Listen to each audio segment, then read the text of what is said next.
Hey, what's up, guys?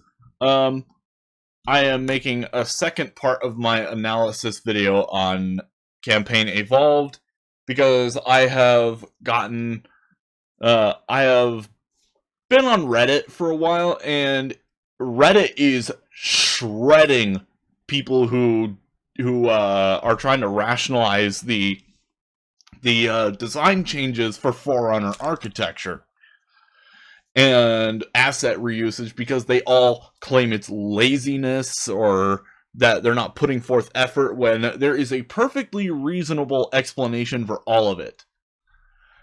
Okay, first things first, design language choices.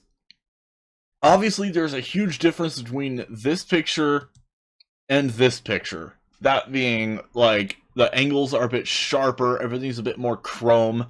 There's actually an in-universe explanation for why, um, for the design language choice here, because Infinite kind of retconned the the design language of the Forerunner Builder cast, which is what you see on the Lesser Arc and the Halo array.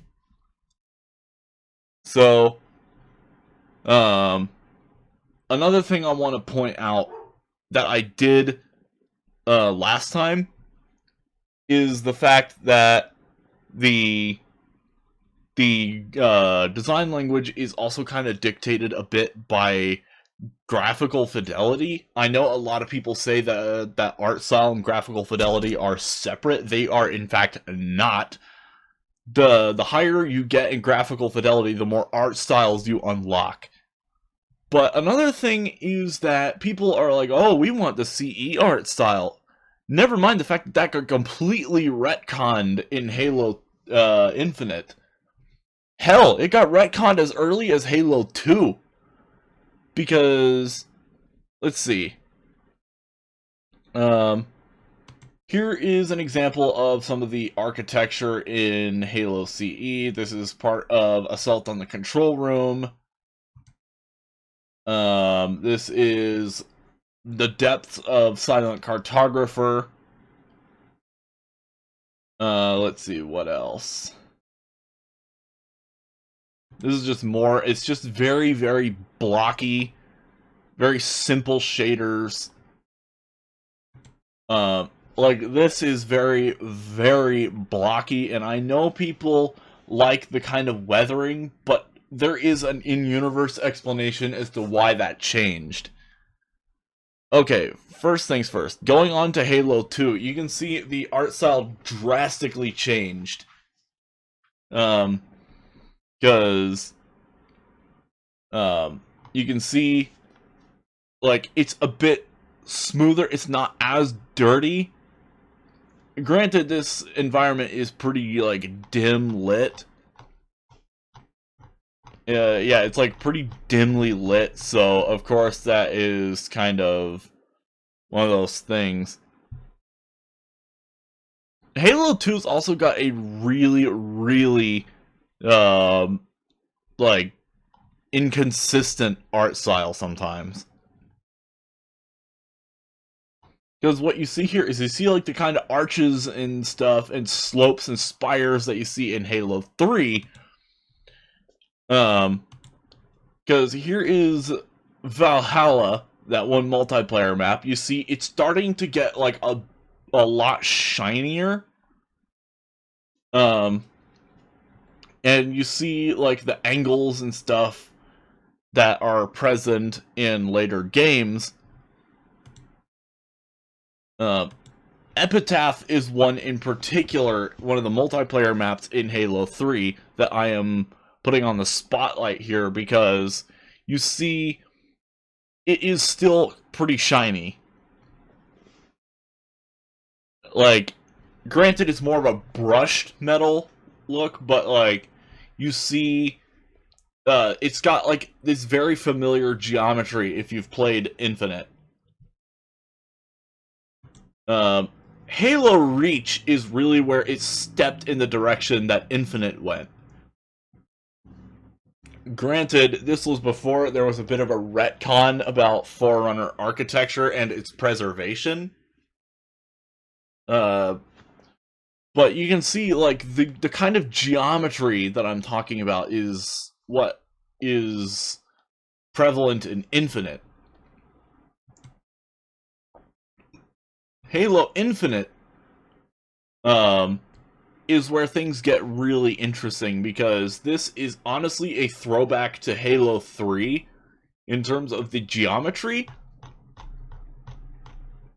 Because you see, like, the kind of arches that are, like, that have, like, all these angles. It's all, like, harsh angles, and, like, inlaid geometry. The Forerunner beam towers were definitely a throwback to Halo Combat Evolved. And you can see this is definitely reminiscent of Halo 3, like with something like Epitaph.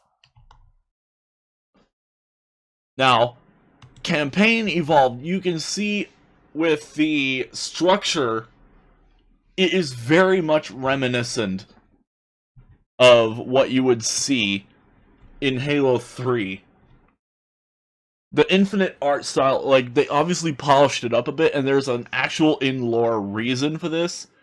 Because Forerunner materials are insanely resilient against things like weathering or corrosion or environmental effects of really any kind. And they also have a sort of self-cleaning and limited self-repair ability.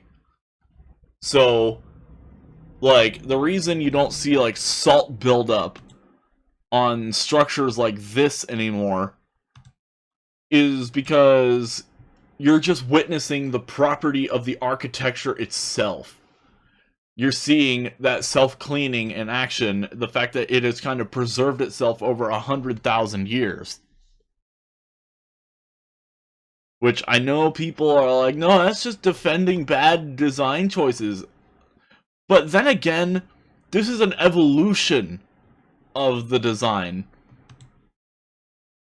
This is more in line with the Halo Infinite / Halo 3 look. Like, granted, they could brush metal it a little bit to kind of make it a little less reflective, but at the same time, I love the polished metal look. Like, it looks spectacular. Because, I mean, compare that with the Infinite architecture and the, like, the architecture from Reach and Halo 3, and it's very much similar. Like, it gives massive vibes of the towers on Valhalla when you look at this.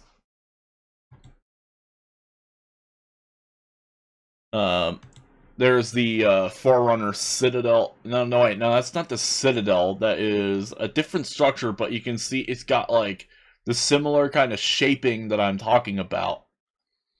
Because they completely retconned Halo CE's art style as early as Halo 2. Where is a picture of the Citadel?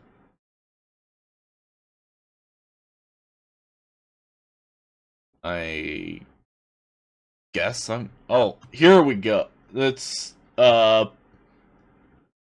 something different, but I think that's actually one of the barrier towers. But, like, my point being,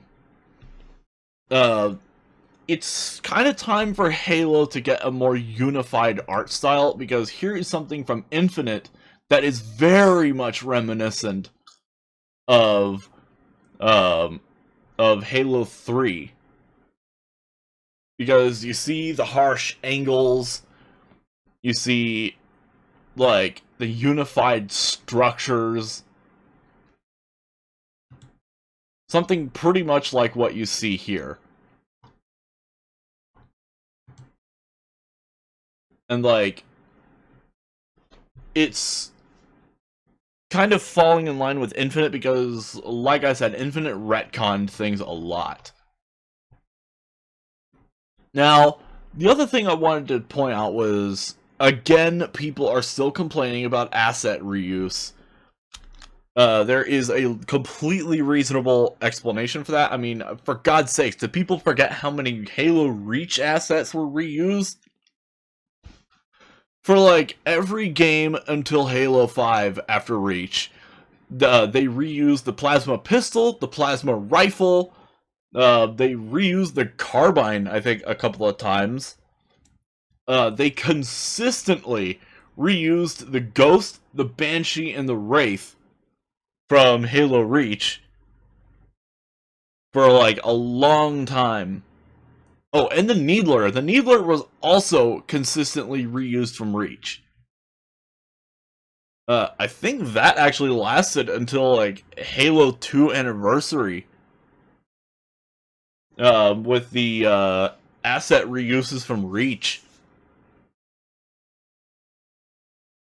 But like, with Infinite being so CE coded, it makes sense why they would reuse a lot of the assets from Halo Infinite, because they were designed to look like their Combat Evolved counterparts.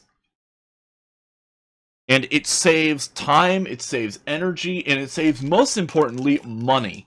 And I know a lot of people are like, oh, they don't get to use the saving money excuse. Regardless of who's funding them, every single company has one directive, and that is to save money with their projects. And every game development studio, regardless of who's funding them, has a set budget. And they need to stretch that budget as far as they can. And if asset reuse looks good, like what it does here, then it is a lot cheaper and more time cost and more time efficient than remaking all of these assets from scratch, because people are just asking like for all these assets to be remade as if they can just poof, and like it isn't going to cost an arm and a leg, and cut into some of the budget for other things. Like, because they're reusing infinite assets, that means they're going to be able to set more money aside for level design and asset design for the Flood, which is going to look phenomenal. Um, Overall, I think people are just being a bit too nitpicky about this, and to just let the developers do as the developers are going to do. Because I think the developers learned their lesson from CEA. Well, I just wanted to kind of rant about things for a bit. I'll see you next time.